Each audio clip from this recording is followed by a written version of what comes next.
Hey, good morning, everybody. John here with FNP Wargamers, and this is our FNP Morning Show. I hope you all had a wonderful weekend. I would, I would like to say I had a wonderful weekend. I didn't have a horrible weekend. I just had a weekend, but a lot of stuff happened over the weekend. A lot of cool stuff. Here with the channel and here and out there in the gaming world. We're going to try to cover a bunch of it today. It's a lot to cover, but we're gonna do our best here. So bear with me as we go through everything. So let me today we're going to cover all the news for from Games Workshop. We're going to talk a little bit about a couple or another YouTube channel coming up very soon. We're going to talk about some RPG stuff and how it relates to an upcoming TV series. And then we're going to cover a couple other things. We're going to talk a little bit about the meta. I need to walk back some of my remarks. I realized I was being a little harsh and need to apologize to a few people out there. So let's get started. Let's talk about the news. Well, first off, sad news, happy news, and then we'll get into the news. Sad news, my good friend Jessica and Jimmy's very massive boomer passed away last week, near the end of last week. My heart goes out to him. I never got to pet or hang out with Boomer. He looked like a big, lovable dog, but for some reason, he always wanted to eat my face. So I could never experience the joy that everybody else seemed to enjoy. It's like the one dog in the entire universe that did not like me. And I'm not, maybe because Boomer knew that I'm not a dog guy. I'm a cat guy. So I don't know. At any rate, so my big heartfelt condolences to Jimmy and Jessica and their family. Boomer's been with them for, gosh, 10 years, 10, 12, 13, 14 years, I think. And on good news, good shout out to my friend Clint, who's done a lot of doing a lot of artwork for me for my upcoming RPG. Hopefully that will be, the beta will do this spring, and then we can kickstart by the fall if everything works out right. And so happy birthday to Clint. And if you get a chance, head over to Facebook. He's got a lot of his earlier work, but he's been putting some of his new work up on his Facebook page, Perfect Chaos Productions. Jump over there, give him a thumbs up, give him a like, follow, and watch in the future, because we've got a lot of work that's coming out that's going to be really cool to see.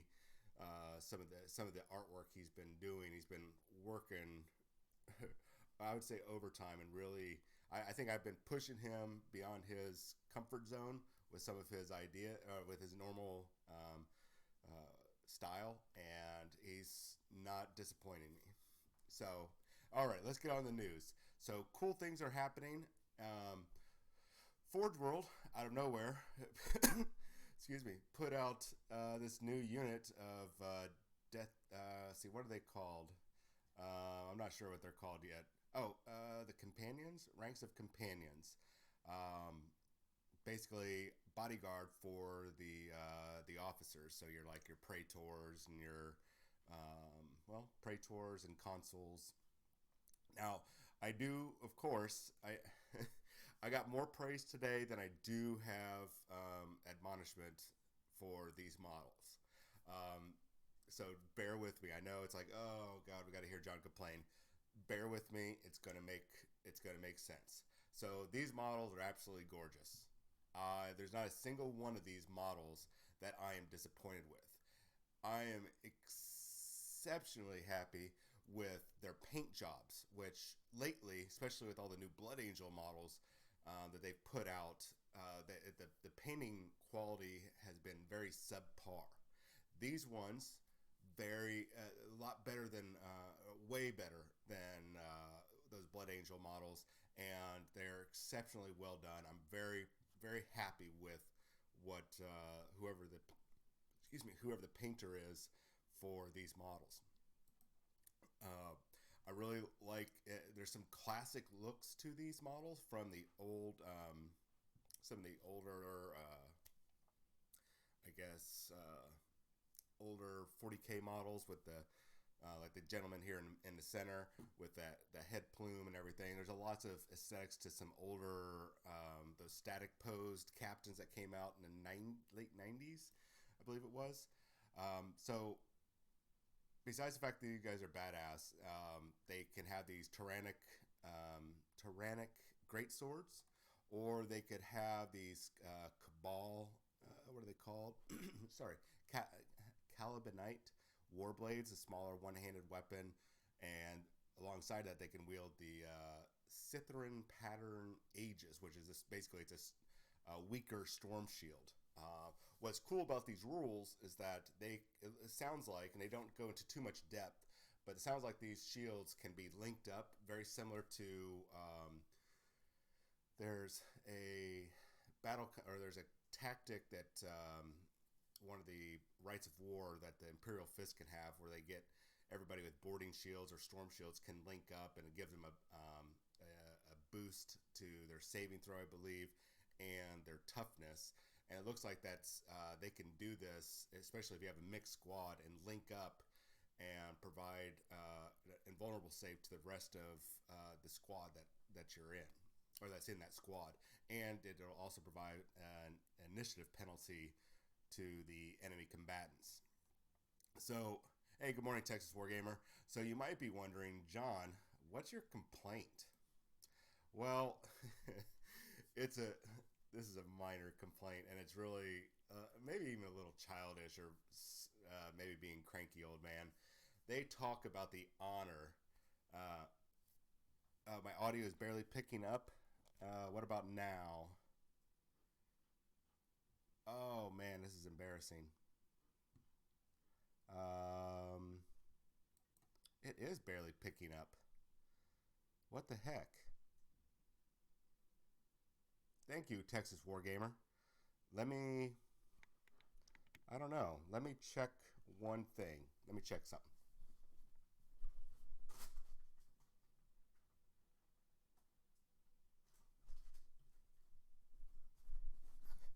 That's really weird. That is really weird. Let me check one of the other little properties. I have no idea why.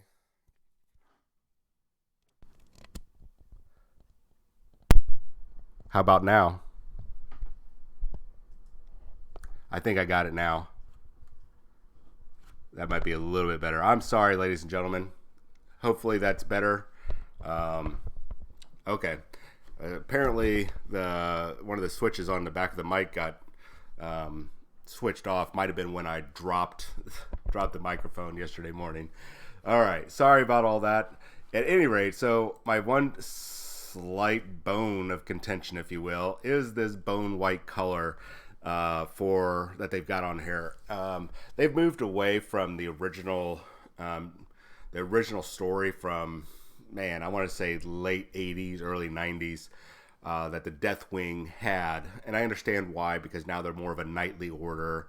But the Deathwing, the original story, was the Deathwing, or Dark Angel Terminator squad had returned home to their recruiting world and found that the Gene Stealers had infiltrated, and a cult had grown up and everything, and they knew that they were going to die. So basically this squad plus a Terminator librarian underwent basically a rite of entering the Deathwing, because they knew they were gonna die. This whole very Native American feel to it, and so that's why they painted their armor bone white. And one of the holdovers from that story, that era, is you'll still see those feathers attached to Terminator armor, and even some of the Ravenwing stuff will still have those feathers.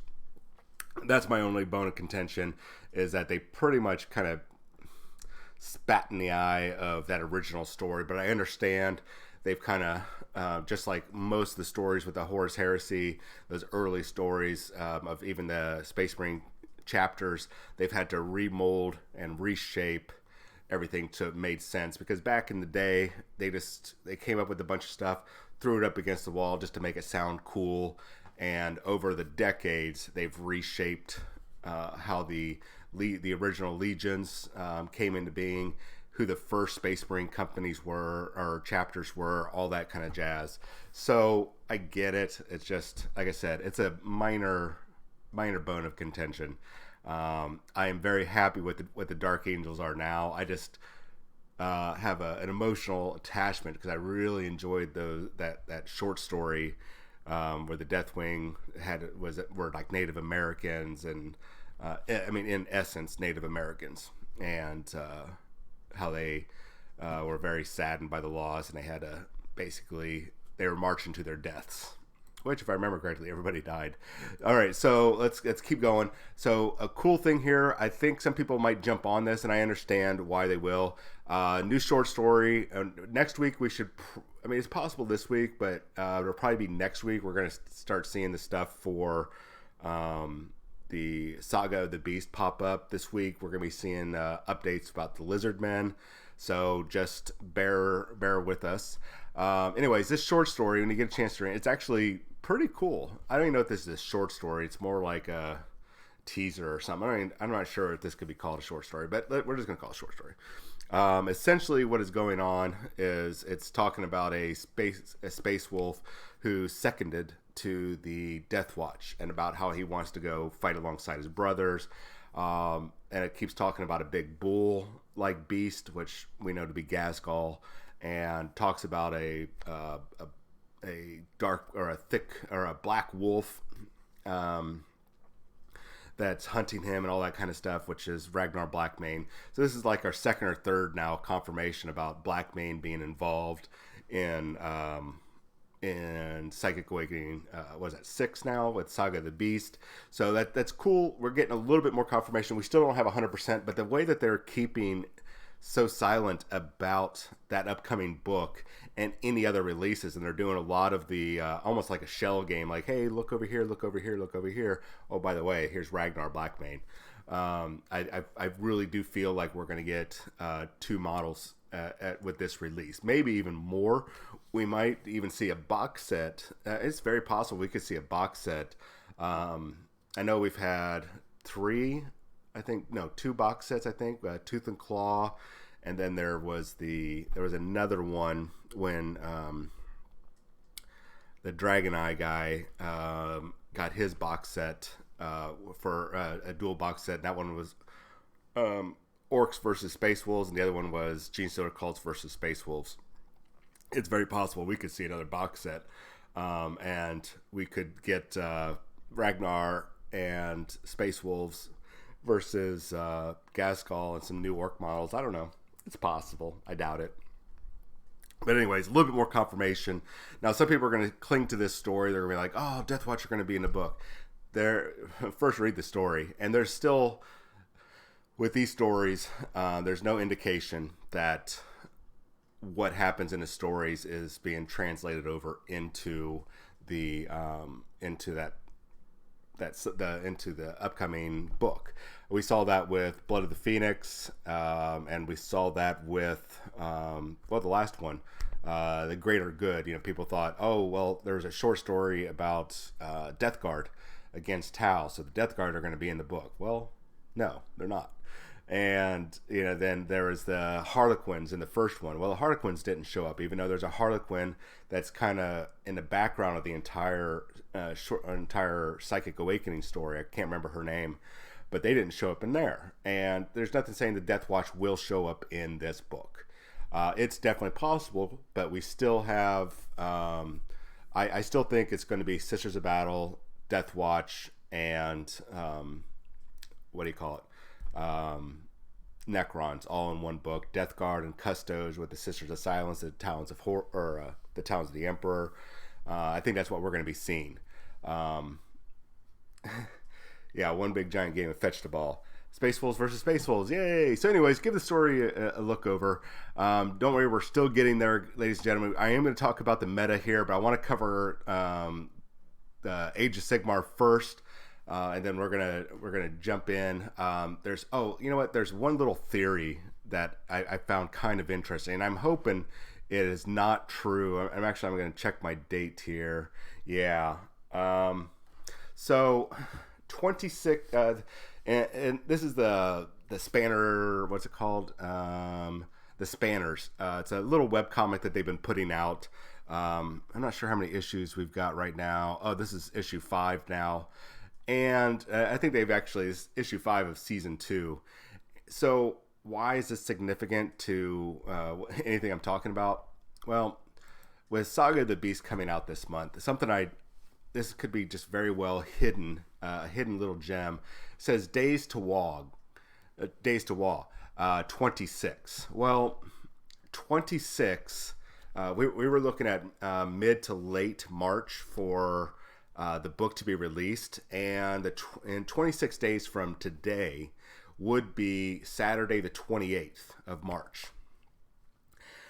And mid to late March would be pre-orders for the 21st. So I'm wondering if this is like a little hidden hint or sneak peek, something we're going to monitor. Sneak peek to when this gets released. So if this is syncing up with their release window, ladies and gentlemen, then that means the 21st will be probably the pre-order. Something. This is a once in a lifetime thing. Not once in a lifetime. It'll probably be maybe another 6 to 9 months before they try to do something similar to this, kind of market it in there.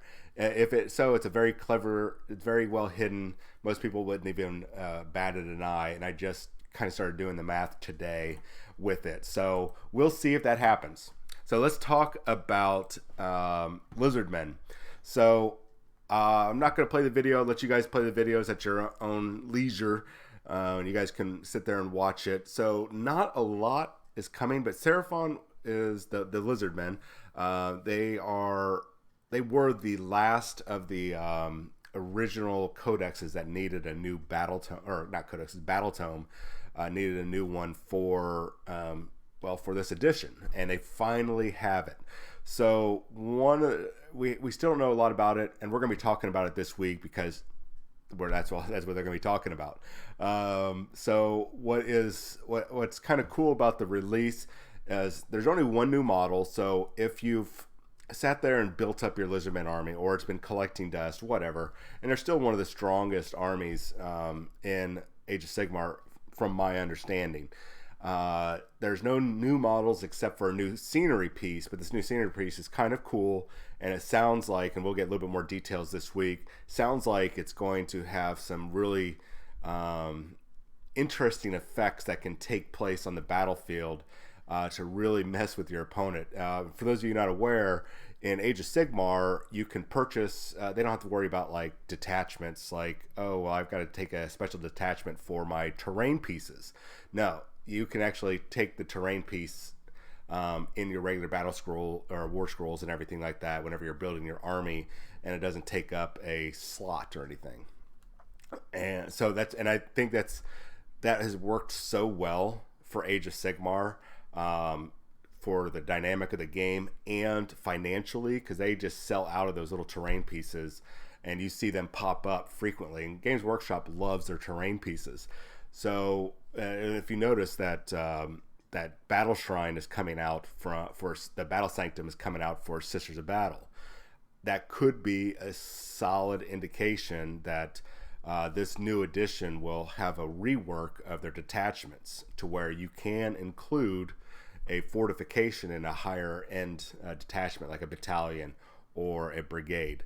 Now, but we'll talk about that on another day. So we still don't have a lot of news yet on the Seraphon, but it is coming. We're going to be talking about it this week, so we'll get little snippets. Tomorrow will probably be the first of the big reveals for the rules. So we know that they're going to put out the regular book $40. That's all. It seems to be the standard pricing for the Battle Tome. And then for some reason, the limited edition with gold details and page edges, glossy art, and a ribbon bookmark qualifies for making this book $80. I'm always nervous, with these $80 books. If it was $80 plus they threw in some like tokens and wound counters or something, okay. But I guess if you really love the army, it's worth it to have this really high-end quality book. Kind of shows off your loyalty to your army and all that stuff. I get it. I just very cautious about it. So here's the new piece. I don't even know what it's Realm Shaper Engine. So a couple things that I've gotten word on about this terrain piece is that you can have it with all the vines growing all over it, or it can be just basic. Then it's got this big glowing kind of the altar of the gods magical engine on top. You can put your priests and wizards on top of this. I guess from what I'm gathering is that it's going to boost your spellcasting ability. One of the features they talk about in this article is that this Realm Shaper engine is going to allow you to, if I understood it correctly, use your opponent's scenery or terrain pieces against them. So it's probably going to be having the vines attack. Oh yeah, they said each side is reversible. That's cool. So it sounds like you're going to be able to somehow, it's either attacking with the vines and everything from this engine and other terrain pieces, or you're going to be able to target your opponent's terrain pieces and cause some havoc, which is going to be really cool if that's happening, because a lot of the terrain pieces have like a 6 or 9 inch bubble, and really can help boost your army when you really need it. And the fact that you can sit there and target your opponent's terrain pieces, if that's how that's working out, that's gonna be really awesome. Because it's like, well, if you really want those bonuses, then you're gonna have to deal with me attacking you with creeping vines and all that kind of stuff. So the other things coming out, War Scroll cards, no big surprise. So from what I understand is that the current start collecting box is not going away. That's the word I got. But they do have a new one that's centered around skinks. So that makes me think that which I guess makes sense, that they're going to have a couple War Scroll battalions that centers around skinks. They're cheaper, much more efficient to run. It'll be really interesting. I think they have the most of the units where the Horus warriors kind of take up the rank and file. But the skinks have a lot of units, like the pterodons, the Bastillodon. They're the ones that ride on the back of the big dinosaur thing. I can't think of the name. I think it's just the altar of the gods. And then all the variety of skinks and the skink priests. Let's see here. Texas Wargamer says, I was hoping that this was the thing taking over the summoning, but hey, if it mucks with my enemy's forces from afar, who might argue with the great plan of the old ones? Indeed, sir. Stegodon, thank you. The Stegodon. So that means that there's probably going to be more skink war scrolls than there are Horus warriors, warrior style war scrolls. We'll see how that happens. But I wouldn't be surprised if it leans a little bit more towards the skink. For some reason, skinks seem to be extremely popular when I see the few Lizardmen players out there. The skinks, my guess is that they're just more efficient point-wise and rules-wise. They're weaker, but they're just better. I don't know how true that is. Texas Wargamer can jump on there and tell me I'm right or wrong. Another start collecting that's coming up. It's cool that they're doing a starts collecting for the Daughters of Cain. What's not cool is that this is not a great start collecting. I'm sorry. Daughters of Cain requires you to be fielding, not requires, but really the best build for them is fielding a bunch of the daughters of Cain, the witch elves.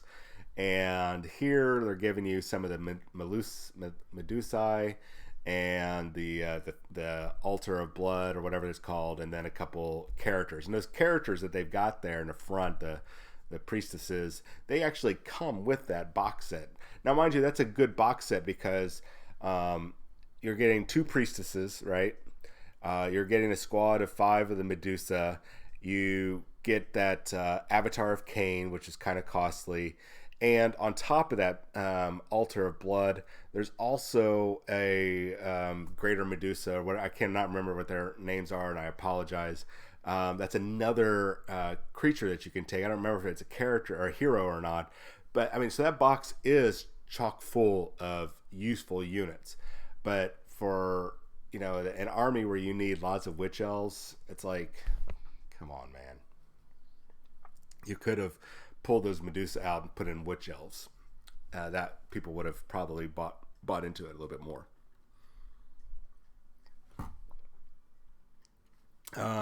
Texas Wargamer says that Lizardmen, they also hinted at the ability to take armies with big beasties as battle line. Oh yeah, I guess that makes sense that we will see big dinosaur style units. So cool. I'm actually happy with that. Oh, Blood Rack Shrine is what that thing is called. And you get the Cauldron of Blood, so it includes a Hag Queen, a Slaughter Queen, Avatar of Cain, and Blood Rack Medusa. So yeah, I mean, you're getting, what was that, 1, 2, 3, 4 characters out of that, or 4 heroes out of that box set, plus a squad of 5 Melusae, Bloodstalkers, and of course the Blood Rack Shrine or Cauldron of Blood, depending on how you build it. So you are, I mean, this overall, the Daughters of Cain Start Collecting box is worth it. It is worth it. So, but you're not going to probably be buying multiples. You're going to buy the one. You're going to save yourself a lot of money because if I remember correctly, that the Cauldron of Blood is like close to $100. So and these Melusae I think are 50. So you're saving quite a penny there. The skink box is actually pretty gosh darn good because you're getting 10 skinks. You're getting a priest, which is like $25-$30. The skinks themselves, I think it's less than what the skink box gives you. So it's probably about another $20-$30 value. I think it's about 50 or so for the Bastiladon, and you're looking about 40 to 50 for the Pterodons. So overall, for probably a $95 box, man, you're really gonna make out there, and you could probably pick up 2 of these skink boxes and be in a very, very good position for having a solid army, because I foresee all that right there being usable. The last Start Collecting that's coming is the first the Gloomspite gets boxes, and I think this is the only one that'll be. Once again, not super great. You're getting a character, I forget what's it called, the Loon Boss, I think. It doesn't say in there, but yeah, it looks like you're getting the Loon Boss. He's up front there against some Troggoth and a Squig Herd. It probably would have been better if there was like some Squig Hoppers in there, or the Snufflers, I think they're called. It would probably been a little bit better, but this is one of those box sets that it is a good Start Collecting because it gives you some key units. I don't know about the Troggoths being key units in a Gloomspite Gitz army, but the Squig Herds and the Loon Boss is a nice mix. I don't foresee them selling a lot of these, but it is definitely a good Start Collecting. It definitely could boost your army. 10 Squigs, the Loon Boss, there it is, and then 3 Rotgut Troggoths. So, whatever. All right, so we still going through the reviews. Bear with me. I'm going to get to meta stuff here in just a second. So, don't get too excited, but if you have a GW store opening up soon to you, this is going to be the store opening exclusive model. So, if you're like me, you might have been searching around, seeing where the stores are opening. Unfortunately, it might be eBay, or even more unfortunately, you might have to look for it from a recaster. I'm not saying use a recaster, but when they do this exclusive minis that you can only get at a store opening, it's kind of, maybe it's a first world troubles. Maybe I'm acting a little like some customer privilege thing, but it's like you should make this available for limited time, just that one day or something, for all stores, like for their birthday or something. Make it to where we can all have an opportunity to purchase this. If not, this is why you have your second and third secondary markets and such where people are recasting, because if you don't make this available, even if it's just for a day, like on a store's birthday, people are going to go to recasters for this. I'm sorry, but they're going to, because especially when people go and buy this probably for about $35 at the Games Workshop store, and then they jump up the price to about $70, $80 for this model, when you could turn around and use a recaster. I'm not saying use a recaster. Obviously, buy from Games Workshop, but I understand the frustration. So there's going to also probably be some people that are like, oh, they're just being all SJW, woman power. Like, come on, guys. Back in the late 80s, early 90s, which once again, I'm talking about that, they had several female Imperial Guard models. One reminded me of Ripley with when she had the flamer and the A41 pulse rifle linked up together. It's recaster friend. I might have a recaster friend. I might know a few recasters. Well, not know them, but at any rate, it's not the first time they've done a female guard model. It's the first time they did a female guard model really well. So I want this model. I need to find a way to get this model. I don't play guard, but I want this model. If I have an opportunity to get multiples of it, because I love to convert models, I'm going to get multiples of it. I don't think I'll be paying $70, $80 on eBay for it, so I'm going to have to find another way to get it. So we'll see how we're going to get this. I have no idea how we're going to do it. I have no idea if it's going to show up at other stores. One last thing before we get into meta talk. Gav Thorpe has put out, finally, after God knows how long, a new book for Schaefer's Last Chancers called The Armageddon Saint. That's coming out soon. So it'll be interesting to see who's still in the Last Chancers and what they're up to. I'm actually kind of excited about this. It's a pretty grim story, but it was like a Dirty Dozen style. Every member of the Last Chancers had a very awesome feel about it. Every character was a character. They weren't just a backdrop character. Just this is guardsman so and so blah blah blah. No, everybody was very unique. So if you watch the Dirty Dozen with Lee Marvin, Charles Bronson, and a bunch of others I can't think of off the top of my head, Jim Brown, give it a whirl. You'll not Jim Brown. No, he was in oh God, what was he in? The Guns of Navarone with Harrison Ford.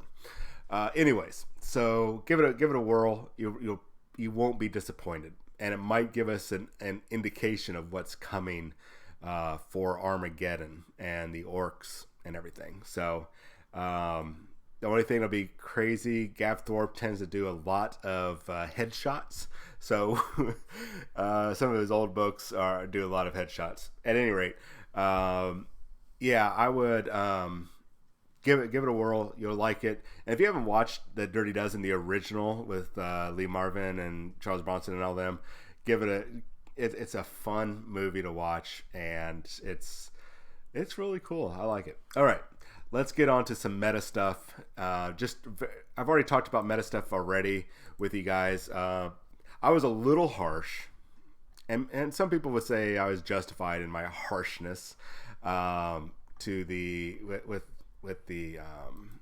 meta chasers, and I might have been a little too harsh, because it drives me crazy when people just they just keep jumping from army to army to army. And I've got to remember, and this is my apology, is that everybody's got their own version of this hobby. Some people just like to do the building and painting and occasionally playing, like myself.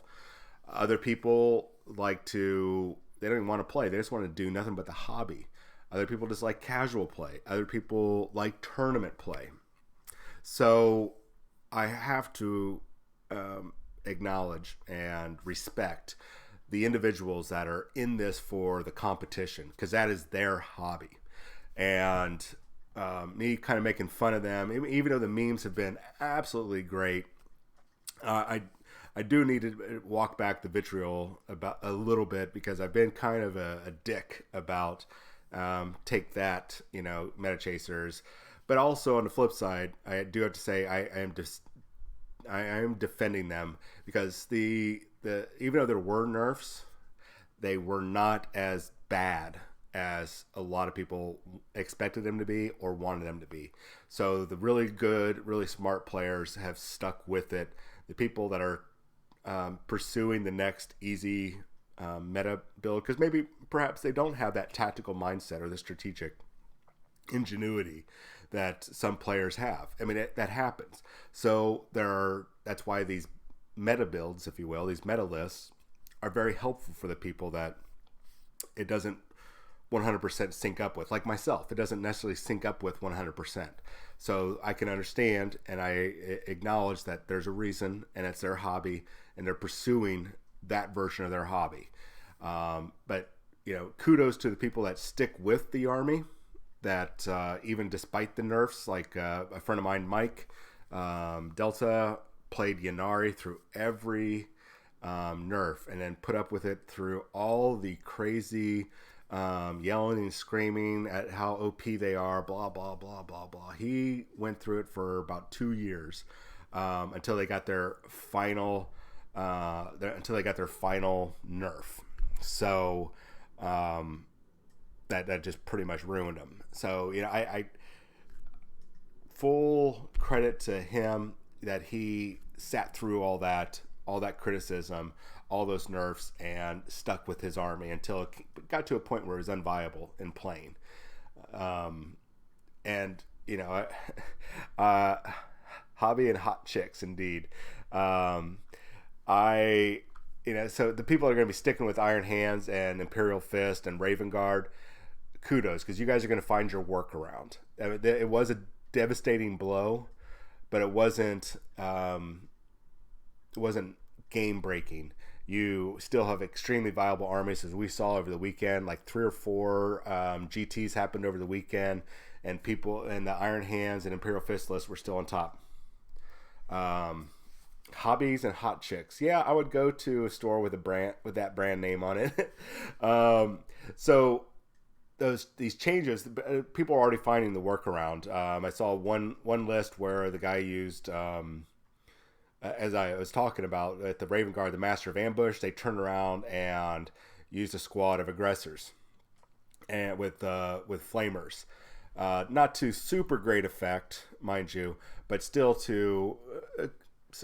still successful. It wasn't as devastating as the Assault Centurions, but when you have 6 aggressors with the 2 flamers, and then they've got the Power Fist wading in combat, when they get 4 attacks on the charge with Power Fist, that's incredibly brutal. You're decimating units, you're decimating vehicles, knights, whatever. There's little that's going to stand in your way of, was that up to 24? See, it's on a charge, that's 4 attacks apiece, or 6 of you. So yeah, 24 Power Fist attacks. And if you're somehow got some rerolls in there with a Smash Captain nearby, you are going to be you're going to do some serious devastation. And when you have that if a lot of people with the Raven Guard, they're taking that 3-inch chapter tactic where you increase the range of your weapon. So now you have flamers that are 11 inches. So you're able to burn people with your flamers when you pop up, and then charge another close by group. So it's pretty gosh darn good, man. Yeah, your Space Wolves have left untouched. So I have no idea what's going to be happening there, Wolf Priest, but we will see next month, or later this month. I still think it's going to be the 21st. For those of you that are just joining in, the 21st of this month, I'm pretty sure, I'm predicting that's when it's going to go on pre-order for a 28th release.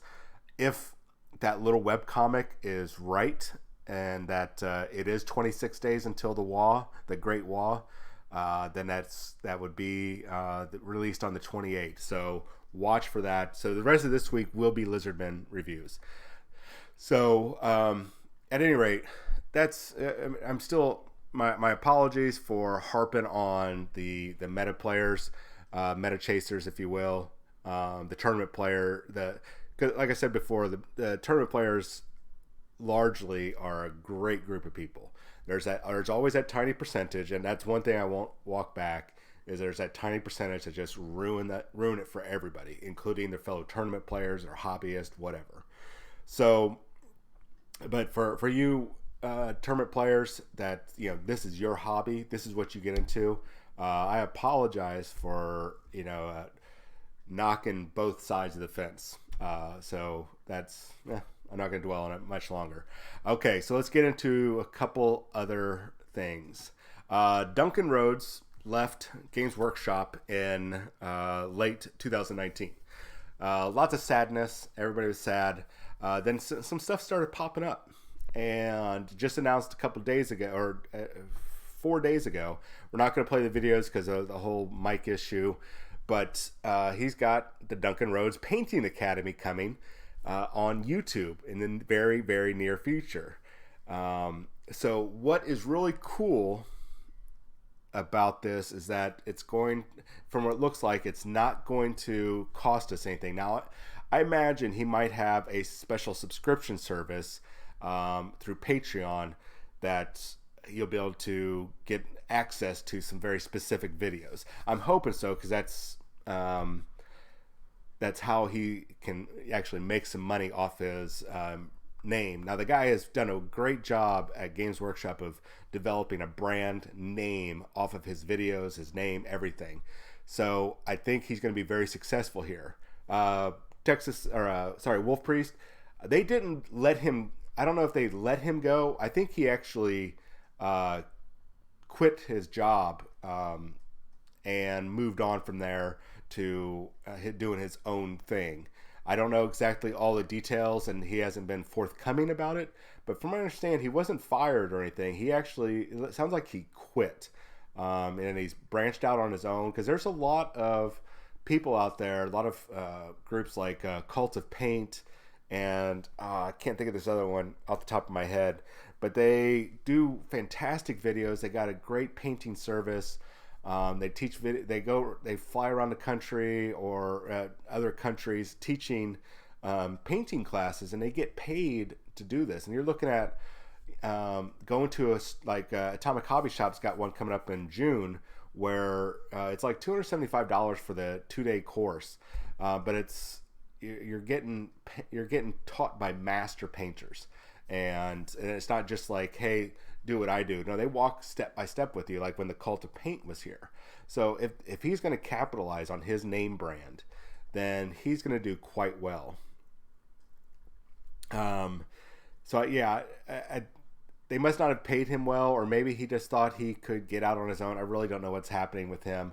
I wish him the best of luck. I think we all do, and I'll definitely be reporting on his videos in the future. Let's see here. Texas Wargamer says he quit after months worth of dreams where the only thing ever said was "too thin coach" during any dialogue. Yeah, maybe he just got tired of doing those videos, and he wanted to really expand his market and his brand name. Who knows? I really don't know. And he could probably do what other people with his name, with that brand that he's got. He could, I'm going to hit subscribe right now. He could probably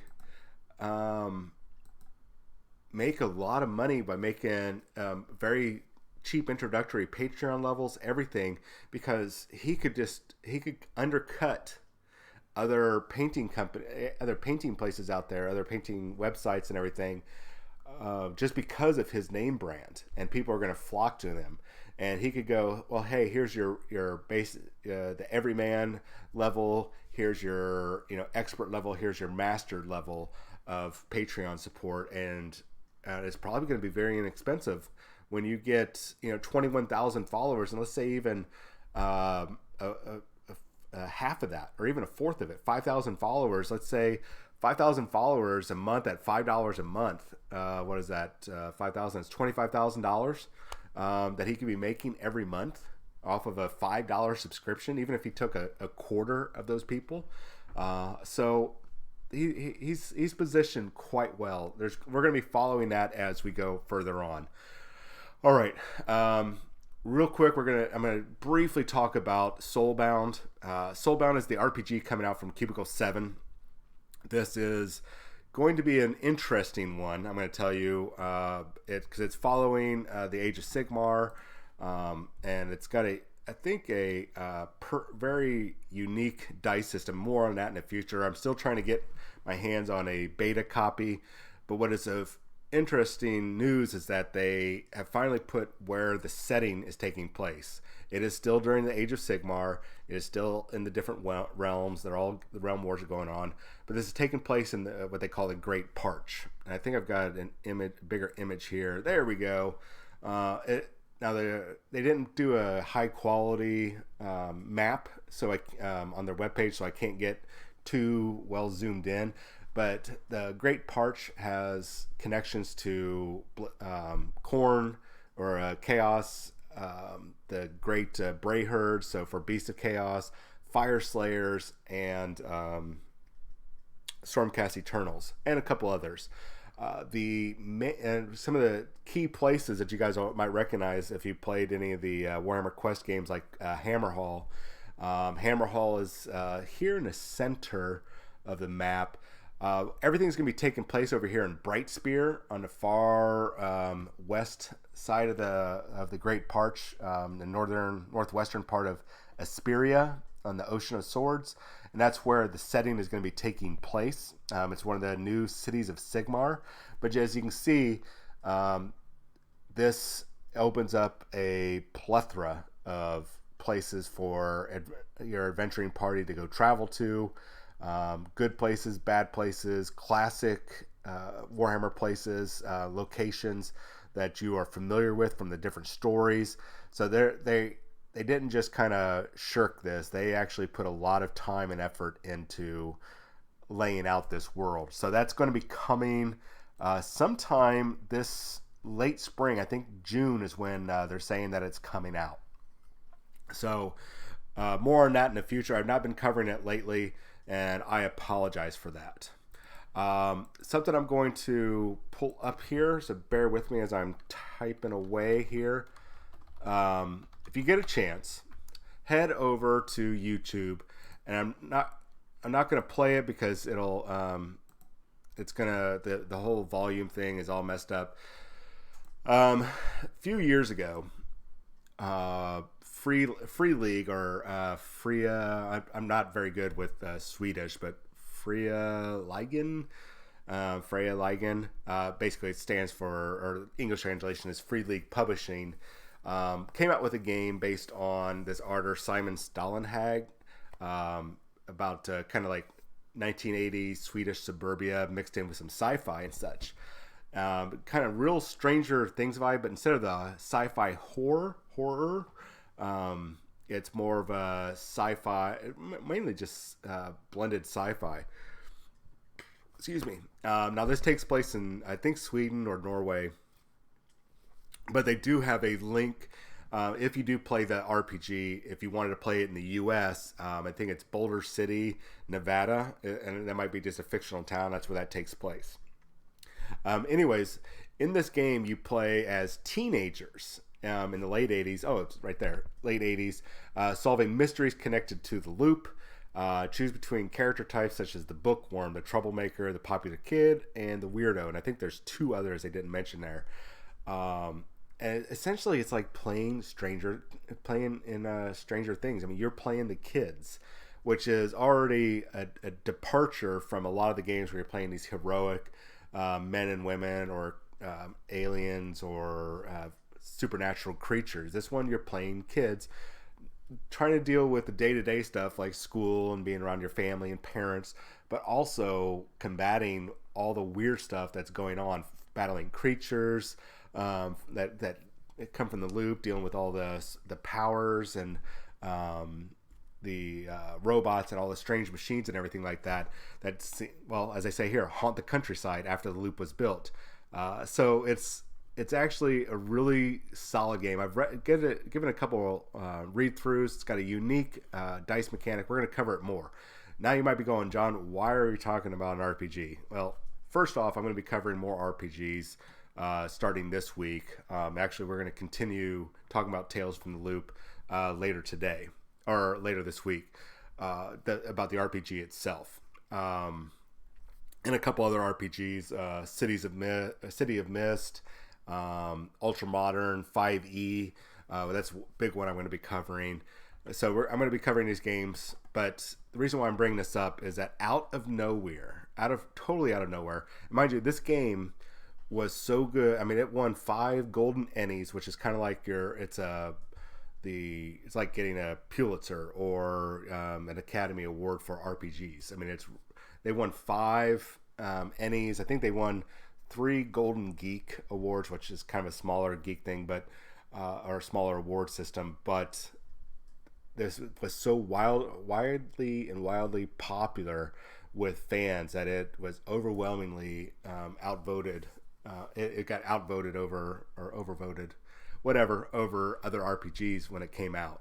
And several expansions later, and if I understand, they've got a new version of the game coming out soon. Not a new version, but a new expansion that's coming out soon. Anyways, the reason why is that Amazon, out of nowhere, was like, hey, by the way, how would you guys like a TV show off of Tales from the Loop? And I was like, what the fudge? When did this happen? So coming, I think it was April 5th, April 1st, something like that. I hope it's not April 1st. But it's coming, this TV show. So watch the trailer, Tales from the Loop. One of the things that I'm seeing is that it is going to be centered mainly around the teenagers and the kids, and it's going to be centered around all the weirdness that goes on in the actual RPG and from the original artwork. And you're going to see almost everything. If you get a chance to look at the artwork for Tales from the Loop, actually you can just go type in Tales from the Loop. You can see some of the weird artwork. I really love the art style. At any rate, so the art style translated over really well into the TV show. It looks like. I mean, they really synced up with the aesthetic. Now, I don't know where it's taking place. I don't think it's going to be in Sweden. My guess, it's probably going to be the Boulder City, Nevada. But this artwork, you can see the different robots, kids driving around in cars trying to get their attention, spaceships in the background. Man, it's gonna be bonkers awesome. I'm super stoked for this. We're gonna talk more about that in the future. We're gonna talk more about Tales from the Loop. And if you ever wanted to try to have a family game where you and you guys just want to try an RPG, but you didn't want to get into like, well, I don't want to do Dungeons and Dragons because it's evil, or it seems overcomplicated, and I don't know if the kids would want to get involved, or my wife, I don't think she would enjoy it. Tales from the Loop. Just buying the core book, just the main book. This is definitely a family-friendly game, and it's definitely something you can get your family involved in, even for the spouse or girlfriend or whatever that's kind of reluctant to do an RPG. But once you involve the kids that are a reasonable age, 10, 11, 12, 13, that can actually comprehend what they're doing, it would definitely be a fun game for you guys to get involved in. There's another one out there it's kind of good, Kids on Bikes, but this one really, I would say, is more geared towards friends and family getting together, because you're not sitting there trying to have these overpowered characters with min-max abilities. This is more about the adventure, more about the setting than it is you having a super strong character that can cast fireball and raise the dead and all that kind of stuff, or have laser guns or laser eyes, whatever. So we're going to be covering that more as we go on. But it's definitely a fun game, and it's a breath of fresh air from the standard gameplay. And I have a feeling that this TV show is going to really set a nice standard that I pretty much what I expect from Amazon Prime. They put out some really amazing shows that you don't see on network television, or even some of the other streaming services. It's real, I mean, except for Netflix. They really are pushing the envelope. And the fact that they've got this out of nowhere, and then next year we're going to be seeing the Lord of the Rings series. That's before the Lord of the Rings and the Hobbit, during the Second Age, I believe. And then we're also going to be getting, it sounds like Eisenhorn from Games Workshop is going to be on there as well. So they're really pushing the envelope with very, very original works here. So, okay. I'm going to get going because I'm rambling on, and it's been an hour, and I didn't even realize how long I've been flapping my gums. So more on Tales from the Loop this week. Well, good. I'm glad I talked you into it. Like I said, take a look, Wolf Priest, everybody, take a look. Just watch the trailer on YouTube or whatever your streaming service is, whatever you got. I don't think you're going to be disappointed. And if you get a chance, take a look at the RPG next time you're at your game store. See if they've got it there, or ask them to get it. It's a solid read. It's very enjoyable. The artwork is good. You might end up playing it. You might be a good time to delve into a RPG. You might really like it. All right, I'm gonna get going. I got lots of stuff to do today. A couple painting commissions to knock out and work to look for. So you guys have yourself a wonderful. What the hell? No, wait, more? Sorry, Wolf Priest. It's been an hour, man. I've flapped my gums long enough. Later on, I know. So changing schedule. I'm looking at when I do shows during the week, and on which channels. Some days I've been checking the analytics. There's some days where Twitch, great turnout on people. And then looking at some of our old shows, we did really great on YouTube at night. And so I'm going to be working with Jonathan and Ben, trying to figure out, hey, what days do you think is best to do different types of shows on YouTube and Twitch, and that way we can kind of maximize our coverage, because a lot of the times that this show has been on in the morning recently in the past few months, it was mainly because where I was working, I couldn't do a night show because I'd be getting off at 9 o'clock, and most people are done. They don't want to watch live shows at 9 o'clock at night because they got to go to work in the morning like everybody else.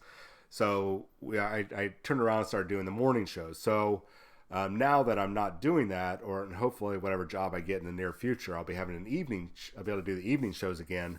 I'm hoping that, or the idea is to do a couple morning shows during the week, probably Monday and Friday, and then maybe Tuesday or Wednesday evening go back to doing the evening show, and that will be on YouTube. That way we're getting full coverage over all of our different channels, especially since a lot of you guys originally started out with us on YouTube, and we switched over to Twitch because of all the troubles going on with YouTube, and that's all kind of settled down. So I think it's time to come back to YouTube for everybody. Well, not everybody is like you, Texas Wargamer. But like I said, I'm not going to stop the morning show. The morning show still works really well.